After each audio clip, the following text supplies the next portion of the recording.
Break of this world's chain, we adore thee, whom all men love.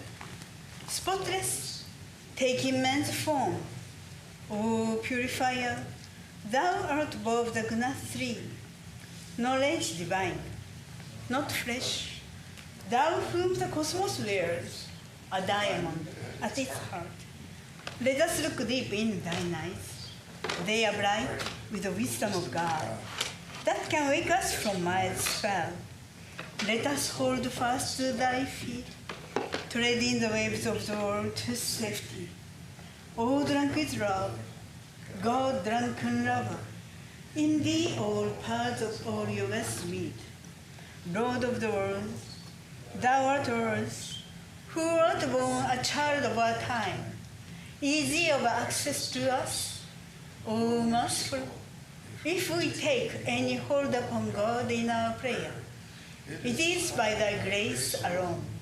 Since all thine austerities were practiced for our sake, how great was thy sacrifice, freely choosing thy birth in this prison, our iron age, to unchain us and set us free. Perfect, whom lust could not taint, nor passion, nor gold draw near. O Master of all holiness, fill our hearts full of love for thee. Thou hast finished with fear and with doubt, standing firm in the vision of God, refuge to all who have cast fame, fortune, and friends away. Without question thou shelterest us, and the world's great sea in its wrath seems shrunk to the puddle that fills the footprint in the clay. Speech cannot hold thee, nor mind, yet without thee we think not, nor speak. Lord, who art partial to none, we are equal before thy sight. Take away of our pain, we salute thee, though we are blind. Come to the heart's black cave, illumine the light of the light.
Dimmer. Yes. Dimmer is up. I know what you mean. Yeah, I just haven't done it yet. Pull it up. Go up.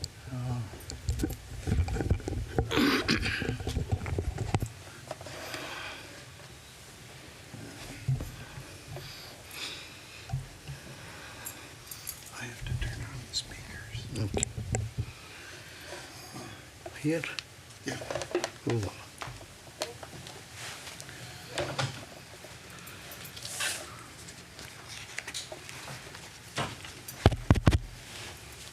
It's on, I guess. Go. In.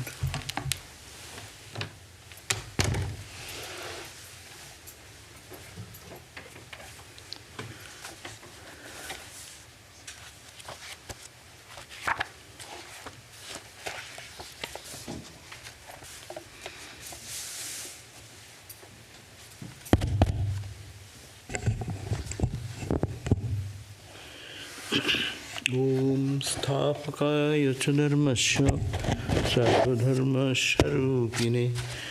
अवतारपरिष्ठाय रामकृष्णाय ते नमः।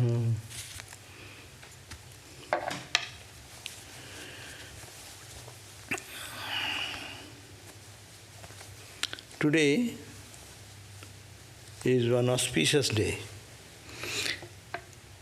Every day is auspicious if we remember God.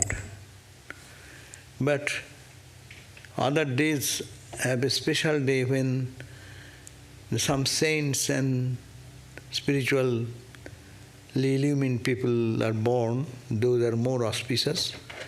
And then we remember more of them so that our heart becomes purified. Listening to the holy people, it makes our life pure and blessed. So, Premananda, one of the Ramakrishna's disciples, his life was wonderful life of love, personification of love, God intoxication, and dedication to the Lord and His service. So this book, as we read normally, is about so many pages of book, we cannot read anything. Just it is to touch the few ideas and few how he came to Ramakrishna, how he had helped the devotees group to get more involved into the spiritual practice. And how he, in the early days of life, how he administered this whole Ramakrishna movement at the headquarters. So, Ramakrishna, Sri Swami Premananda, he was born in a village in West Bengal. It's called Artpur. And Sri Ramakrishna used to visit sometimes, go back to his place, native place, Kamarpukur, through this road, which is their Artpur village. And Baburam's mother was very devoted to, and as a result, Ramakrishna was very much adored by the mother of Baburam. And he is also related to Balaram Bose, where Ramakrishna used to come to Calcutta for more than 100 times. It was said that it is the Calcutta office of Ramakrishna, Balaram Bose's house. Now, this Matangini was the mother of Baburam, and Baburam's mother, when she was visiting one time in Dakshineshwar, during one time, Master asked her, Matangini, will you give me something? As if he is begging something from the mother. And the mother said, yes, sir, whatever you ask. Will you give me your son? I want a pure-hearted boy to live here. I am greatly pleased even when he gives me a glass of water. So Ramakrishna's pure body cannot take the touch of anyone and everyone, and he is all the time in ecstasy. This moment he is in the normal plane talking about God, next moment he goes into samadhi. So when it happens, he needs some support, somebody to take care of them. So he said that, can you give me your son? To give a son for mother is a very big job, no? Which mother will be eager to give his son to a monk, to be a monk? But she was an extraordinary lady. She agreed to that. She says, it's my good fortune, sir, that you will accept my son to serve you. But does anybody give away her son for nothing? So Ramakrishna smiled and asked, what shall I give you then? Then Matangini, the mother, humbly said, I have just two requests. One is that I may have unflinching devotion for God. See, a mother, I will give my son to be a monk, okay with you, but condition, you have to give me such boon that I will have unflinching love for God all the time. Second, the other is that none of my children dies before me, or I do. That means I need not have to suffer from the bereavement of the children. And Ramakrishna granted that. And Baburam then gradually became very close to Ramakrishna. First meeting happened that Baburam, from the childhood, Baburam knew what is his goal. His goal was to realize God. So he was seeking for a guru who would help him to reach that goal. One day he went to a Harisabha in Calcutta, in Joda Sako, and to listen to discourse of the Bhagavata. And there he saw Sri Ramakrishna. And Sri Ramakrishna, without knowing him, he saw him, a God-intoxicated person, and then had visited the master Dakshineshwar, and he requested him to visit Ramakrishna in Dakshineshwar. Baburam had learned that Rakhal used to go too often to see the master in Dakshineshwar. So the school after the school, Rakhal went and planned one day to visit Sri Ramakrishna. And that was the first meeting there it happened.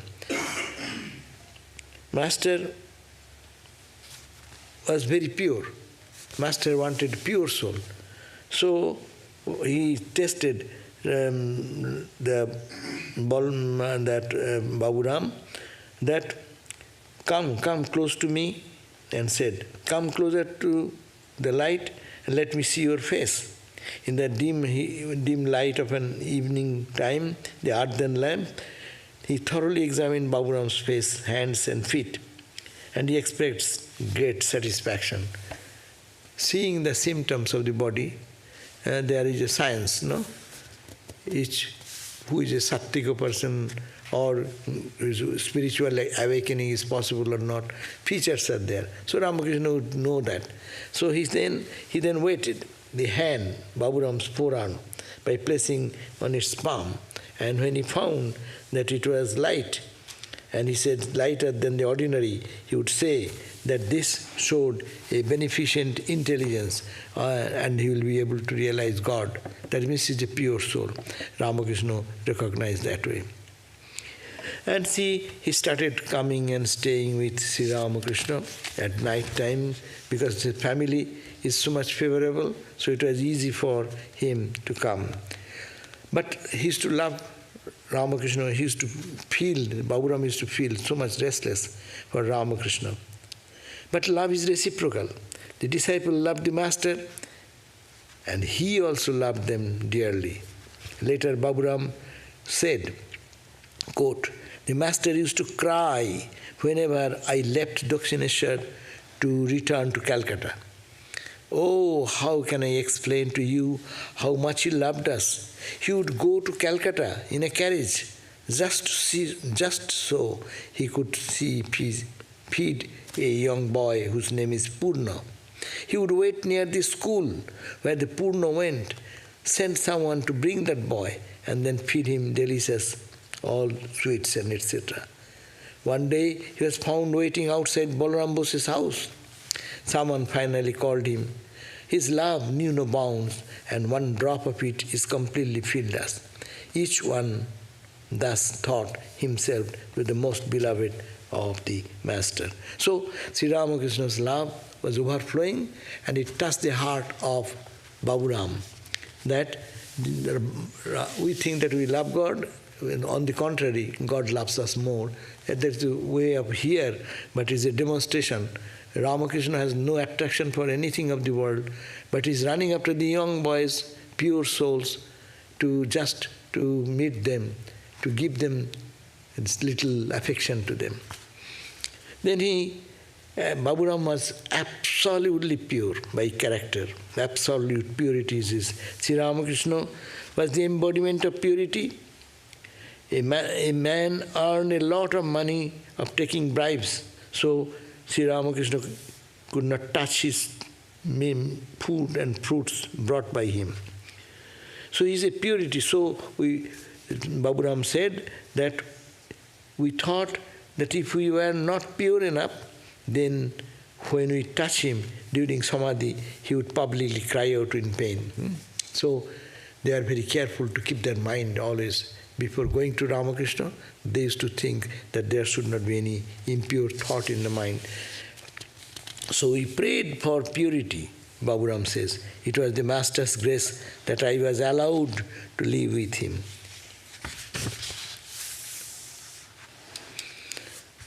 So Baburam one day asked Ramakrishna, please give me samadhi. But Baburam insisted on samadhi. Ramakrishna said, does anything happen? All right, I shall ask the Divine Mother about your samadhi. Does anything happen by my will? So Baburam insisted again for samadhi. Then he had to return to Artpur for business. In the meantime, the Master expressed his concern for others. You see, Baburam wept much and asked for samadhi before he left. What will happen if he does not have it? He will have no regard for the words of this place means about Ramakrishna. He then prayed to the Divine Mother, Mother, please grant Baburam may have little ecstasy or other spiritual experiences. The mother replied, he will not have ecstasy, he will have knowledge. Thus relieved the master to some extent. So Sri Ramakrishna even was concerned that Baburam may leave him if he does not get what he is asking for. One day Ramakrishna was resting in his room in Dakshineshwar. Baburam and some other young men were with Hajra. And on the eastern porch of the master's room, Hajra said to Baburam and others, you are all mere boys, you are visiting to Ramakrishna off and on, and he just keeps you satisfied with the fruits and sweets. No? Hold him. Hajra is teaching bad instruction. Hold him, press him, and get something power, wealth and so on. That means miraculous power. As soon as master, he was in his room, he heard Hajra talking like that. He jumped out of his bed and rushed to the student in Baranda and shouted, Baburam, come to my room, right now. Don't listen to his calculating advice. The beggar, you are like beggars. Beggars persist, pesters the rich person, saying, sir, give me a piece or penny. Give me a penny. Being disgusted with the beggar, the rich man throws a small coin of him, saying, take this and get out here. You are my own. So Ramakrishna said, oh Baburam, you are my own. You will not have to ask for anything from me. Whatever I have, it is all yours. The spiritual wisdom which I have gathered, it belongs to you. So you need not have to ask for these things. So Sri Ramakrishna that way make them very close and dear to them. When he was suffering from excruciating pain of cancer, every day he would wait for seekers of God. Ramakrishna is the embodiment of love. See, he is suffering so much, but he is waiting for some devotee to come. Sometimes he would look out in the street and say, what happened today? Nobody has come today. He could not talk about only that time, but only whisper. He was hungry, but could not eat. He found no relief either in sitting or in lying down. Day and night he felt a burning sensation all over his body. In spite of all this terrible suffering, he never stopped showering his grace upon people and helping them realize God. This went on for a year and a half. If this is not crucifixion, I did not know what is that crucifixion is called about. This is the comment of Baburam. So Baburam saw as God has come down, and what a sincere love for humanity. Some person should come and he will take the sin and release that person, and he's crying for that. Oh, today nobody has come. What has happened? And then Ramakrishna passed away, and then he went for going here and there, roaming like a wandering monk. They did sometime. And then Belur Math was Baranagar Monastery, and all this was done. Baranagar Monastery, then Alambazar Monastery, then came Nilambar Babu's monastery, and ultimately Belur Math. And when Belur Math was created, before passing away, Swami Vivekananda told him two instructions. One, you manage the Belur Math, the headquarters of the Ramakrishna order, and second, not to initiate anyone. Because Baburam, he made Brahmananda Maharaj the president, who will be initiating Guru. So that is the Swami Vivekananda gave that instruction to him, and Baburam Maharaj, till the death, he died, he maintained that responsibility of managing the Belur Math. But his management was full of love. It was so deep love that the chancellor or the president of the university, Calcutta University, used to say that there is a man who is called Baburam Maharaj in the Belur Math, and he is spoiling the heads of all the brightest, brilliant students of our Calcutta University. All the brightest students are running to Baburam because of his love. He is waiting for them. His love flowed uninterruptedly. So, and he used to train them as being the manager, He himself was a hard-working person. Everything belonged to God. So, Swami Turiyananda, there is one letter written by Turiyananda to Baburam Maharaj, Premananda. He said that, he wrote a letter, Baburam wrote a letter to Swami Turiyananda, who was in Benares then, and said, see, brother, you are all meditating and studying Vedanta and day and night and analyzing the scriptures. And look at me, I am in the monastery, looking after the cows, looking after the garden, cooking the meal. The devotees are coming to serve them, to the guest house, to feed them, this, that is my job. See, what a fatal condition of my spiritual life. Then Swami Turiyananda wrote, brother, don't delude my vision. I saw, one day I remember, you showed me around the Belur monastery, and I saw that you didn't see anything by God's presence there. This cowshed is not cowshed, it is Ramakrishna's cowshed. So it is, and you see in your eyes there was nothing but God. I saw that. So don't try to hoodwink me, saying I'm nobody. So, and he used to train the boys, brahmacharis. Training was sometimes his love personified, but he could not tolerate imperfection. And he used to say, why I scold? And he used to scold very heavily. Someone is pulling out the weeds, and that was the job of the brahmacharis are doing, because they used to think that that is the Belur Math campus. Ramakrishna will walk over that. If it is weeds, it will strike his feet. So, to take out the weeds. But this brahmachari was doing with a scissor, cutting from the top. It does not mean anything. Weed remains there, and it will come up again. So, seeing that, Baburam Maharaj scolded them. All work here is sacred, he would say. Whether you cut vegetables, whether you prepare cow dung balls, whether you go out to give lectures or worship in the chapel, everything is service unto the Lord. You have to learn to do everything with an equal sense of reverence and sanctity in your heart. True religion means that is the religion. What religion means? To see God and serve God. So whatever you are doing in a monastery, it is nothing but God's service to God. To take that spirit, and then that is equal. No difference between worshipping in the shrine, or just cutting the grass, or preparing a meal. It is all Lord's service. So that is the training Baburam Maharaj used to implant among the brahmacharis. And also perfection. If any mistake, a little fault, inadvertence, he used to give good scolding. One day, one highly educated boy joined from Calcutta University studying.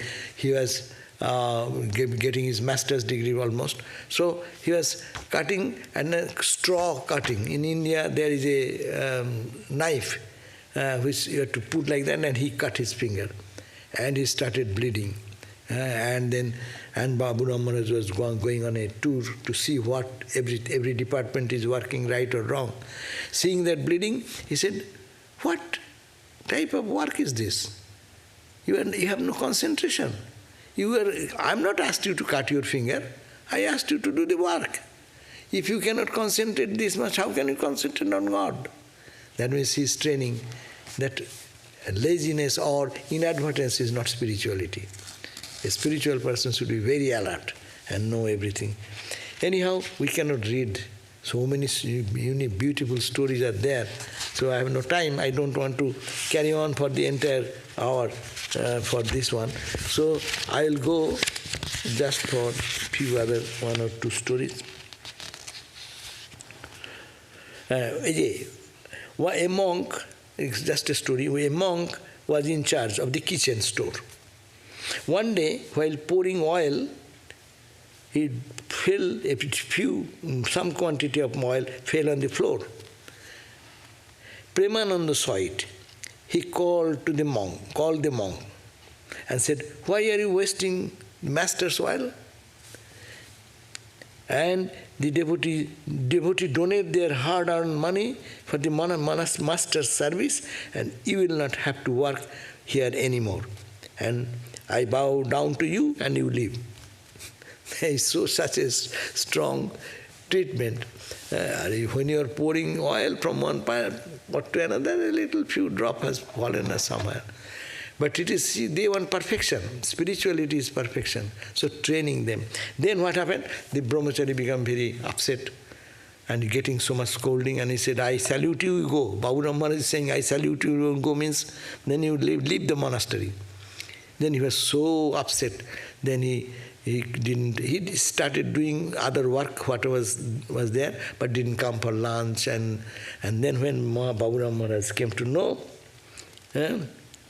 then he approached to and said, are you mad at me? Are you mad at me? Who else do I have to other than you? If you do not do right, shall I not scold you? No, for certain a monk's scolding purifies the mind. And he consoled him, and then Premananda then gave him prasad and removed his mental agony. So this is the way of training the monastery he used to do. And he was the manager and devotee. He used to love her up. One day he was preacher, he was a great preacher. He went to Bangladesh in Dhaka, and he flooded the idea of Lord's name, singing and praising the whole Bengal, in the East Bengal that time. It was aroused in the name of God because of his staying there and leading a life of spirituality. Bangladesh. And then he used to wait on the devotees. If any devotees come to the monastery, at any point of time, he will be restless to feed them, to take care of them. They come in odd hours, no discipline, gate is open all the time. But Babu Maharaj will himself prepare meal for them, take care of them, talk to them about God, listen to their suffering and miseries of life. And that is the way Belur Math continued to keep touch with the devotees. And his whole life was really an example of dedication and love, but there is nothing but God in him, and his unconditional love for the devotees, as well as unconditional love for this order, Sangha, and the monastics is unparalleled in the history. And he was an embodiment of egoless personality and dedicated to God and God alone. And ultimately, Sri Ramakrishna's son went back to his home the day before, and Ramakrishna saw him in the group of in the Radharani. Radharani is the name we are talking about in the gospel reading. Radharani, Radha. So Radha is the embodiment of love for God. Radha is the embodiment of love for Krishna. So he was born, Premananda was born of the Radha nature. That means that pure, stainless love. So,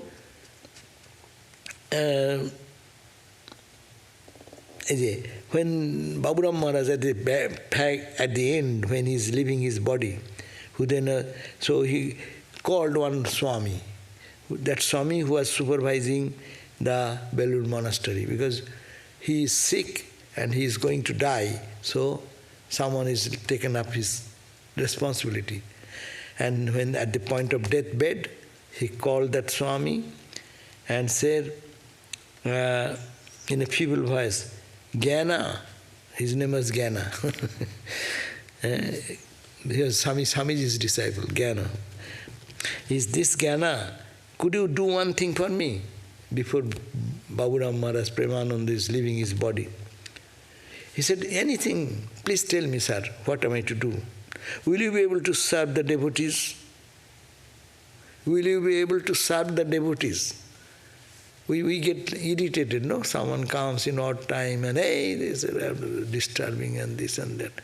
And he is saying, getting the word, last word, will you be able to serve the devotees? And the Swami says, yes sir, I promise I shall do it. Remember, let there be no negligence towards the devotees. Premananda entreated. It was his last wish. And on Tuesday, Premananda's condition deteriorated and Brahmananda was gravely pacing back and forth. After all of a sudden, he cried a picture. He carried a picture of Ramakrishna and to Premananda who was in the bed, just breath, last breath. But brother Baburam, Swami Brahmananda took the picture of Ramakrishna in front of Baburam, Premananda, and said, Baburam, please look at the master. Brahmananda tried to suppress his own tears by pressing a cloth on his mouth. He then left the room. After a while, Brahmananda returned again and said loudly, Brother Baburam, do you remember the master? Premananda opened his eyes, looked with a smile at the oil painting of the master hanging on the wall and saluted him with folded hands. He utterly felt grace. He utterly said feebly, grace, grace, grace. And then he passed away. It was 4:14 p.m. on Tuesday, the 30th July, 1918. And his body was taken to Belur Math and cremated there on the bank of the Ganges. When the news of Premananda's death reached Holy Mother, was in Udbodhan in Calcutta, she cried bitterly when she told Holy Mother told to the devotees, Babu Ram was the dearest to my heart. All the energy, devotion, wisdom of Belur Math were embodied in my Babu Ram and walked there on the bank of the Ganges. Brahmananda cried like a child and then remarked, Belur Math has lost its mother. The chronicler, the writer of the Gospel, said, Sri Ramakrishna's love aspect is now disappeared. Premananda closed his market of love and flew away into the infinite on two powerful wings. One is renunciation, another is love.